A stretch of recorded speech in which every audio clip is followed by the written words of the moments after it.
Hello, loved ones. This is Matt Stevens, and I hope that you're doing super fantastic as I am. And I wanted to do a video about, well, first of all, dear loved one, there are so many layers. I mean, ridiculous. I mean, actually, probably infinite numbers of layers to what we call reality, to all of these things. I mean, we're like right now we're in the physical, we are in a 3D physical layer, right? And that could be a sublayer of a bigger layer. But anywho, I mean, there are so many layers, and I intend to explore them all in with this channel and all of that, and with my reading and dare I say research that I do. For example, there is the divine matrix.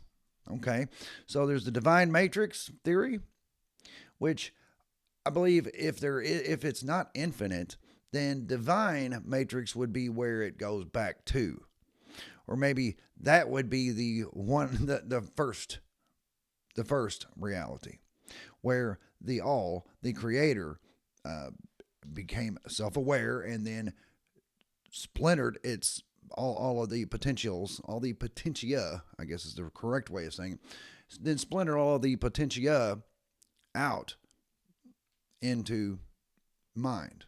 And that's where you come from. That's where I come from. We are all, each individually, a potentia or potential of possibility of creation.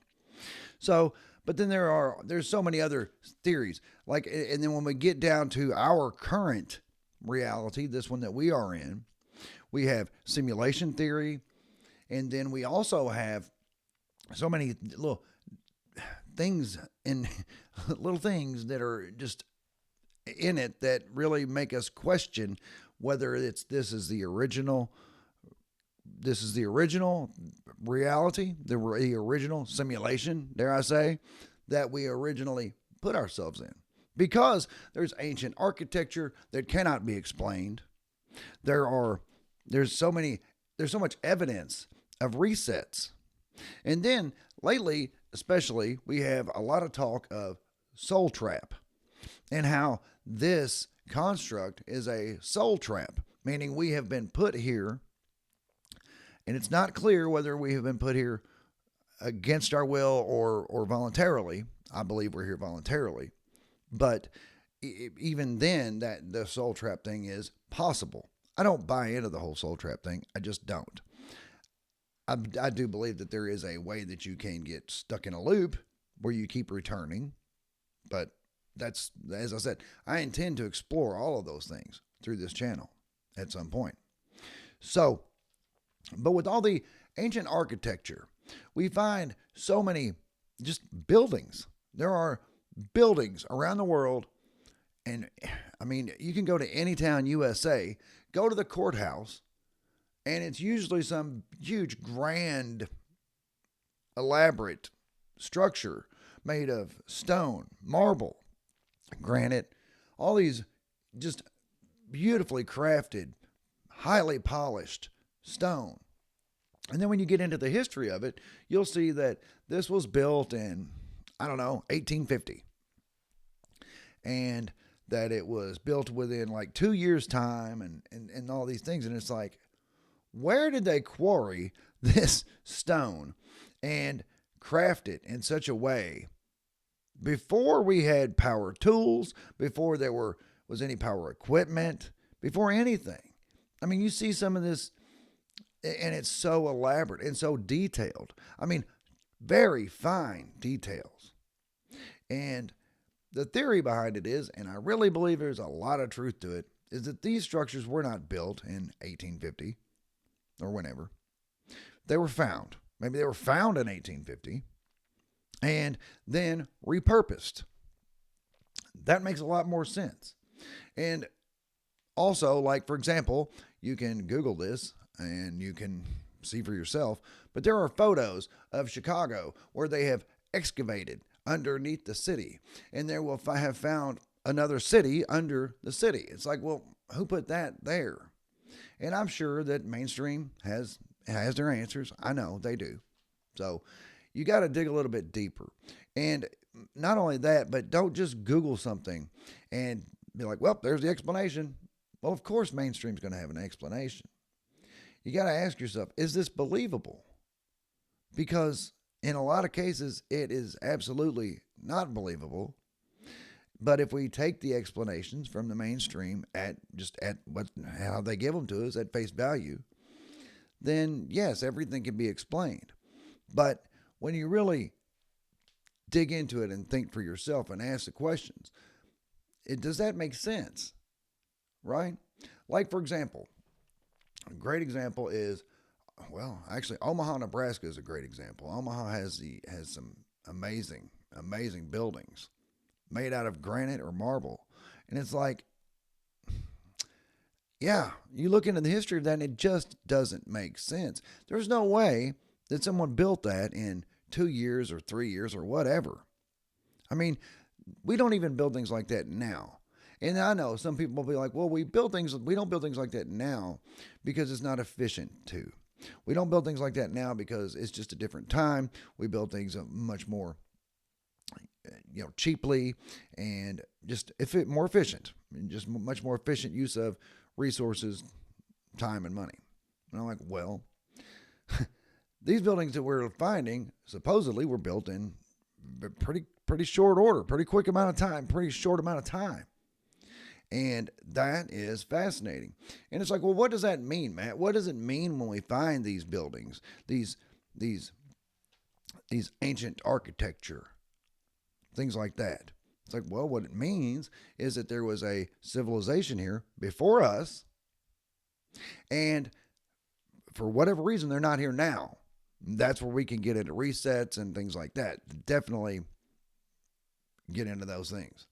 But there's so much stuff all over the world that shows you that there was a civilization here before, probably multiple times, but that part we can discuss, sure. For example, in the Brazilian rainforest and the Amazon, now that we have the LiDAR, we can have planes fly over and take a 3D scan of the rainforest floor from above. Now we're able to cover a lot more area and get in a lot more detail because a lot of this stuff has been grown over with vegetation. There's a lot of just things that have happened that covers this stuff up. But now that we have the LiDAR, that is now discovering structures, roads, cities, just a lot of things that are like, who put that there and how did it get there and when? There's no evidence of anyone being there. There's no evidence of anything except that there are structures there. And in a lot of cases, these structures are pretty advanced. They're not mud huts out in the jungle. They're not. In a lot of cases, these are stone. These are huge stones that would take a lot of heavy equipment to move. Just out in the jungle, a road going into something that would appear to be a city or some kind of, I don't know. That's the thing, we don't know. But maybe like an arena or something. These are structures that are just there. And there's no evidence of people being there. Sure, we've got some history, okay, of the Mayans. All right, great. Well, what happened to the Mayans? Apparently there were millions of them. Where are they now? Well, they died off because of this. Okay, fine. Where are the bodies? Where are the graves? Where's the evidence of these people besides history? Where is the physical evidence that these people ever existed? There is none. I mean, if there is, sure, there's some graves here and there, but we're talking millions. What happened to those people? Where did they go? And I know that some people will say, well, they got very technologically advanced and they are now out there in the cosmos. All right, what can I say to that? What can you say? Okay, fine. Millions of people loaded up on spaceships and went somewhere else. You going to argue with that?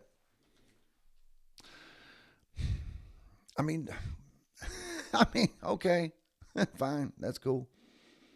Can't go anywhere with that. But what I can do is I can say there are lots of evidence of all of these things, and there is No evidence of anyone that was there who could have built it. There's so much evidence of ships, huge sailing ships, way up in mountains. I'm talking tens of thousands of feet up in elevation. Just up in the mountains. Up in the mountains, just sitting there chilling. And some people are going to say, well, that's from a tsunami. Come on, man.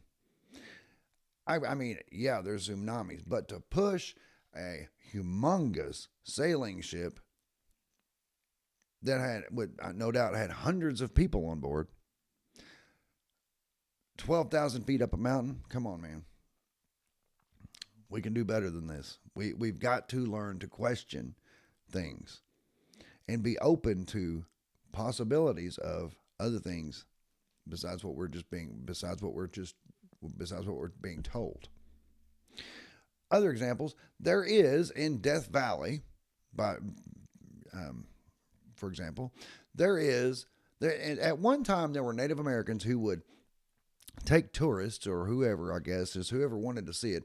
They would walk them way out into the desert and show them a sailing ship that still had skeletons of people chained in it. These were no doubt prisoners of some sort, but that out in the middle of the desert, a notoriously dry desert at that.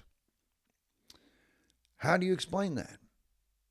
Those are things that it's like, yeah, the topography of this planet that we inhabit has been changed. That's how you find ships way up in the mountains. What that mountain didn't used to be way up there. That used to be way down here. So it's like, well, what are you saying, Matt? Are you saying basically somebody reformed? It's like, I'm going to take this ocean bottom and pull it up here. So it's now 13,000 feet above the sea level. Is that what you're saying, Matt? It's like, yeah, that's kind of what I'm saying. And yes, it does sound a little crazy. Unless you look at the resets. Look at reset theory. That explains all the buildings. That explains all the ancient architecture that we're finding buried under the ground, under the dirt. So how did that get buried? And for example, Göbekli Tepe, they try to say, well, whoever built that buried it to hide it. You know how much dirt it would take to bury that? That site is enormous. And oh, by the way, it's just one. There are many, many, many tepes in Turkey. Tepes in Turkey. Hey. Anyway, loved one, if you haven't yet given me a like on this video, I would so appreciate it. And subscribe to the channel. That'd be fantastic too. Thank you. So anyway, there's so many examples of civilization before us. And it does appear as though the reset button was pushed. And lots of other examples of this would be like in the fossil records. There are fossils that defy explanation. The only thing that would explain it is that it was instantly flash frozen. And that's it. It stopped, and then I guess maybe another one started. So, anyway, loved ones, that's what I got. I do love you. And, by the way, I'm getting ahead of myself. Yes, please hit the subscribe button if you have not yet done so, and the like button.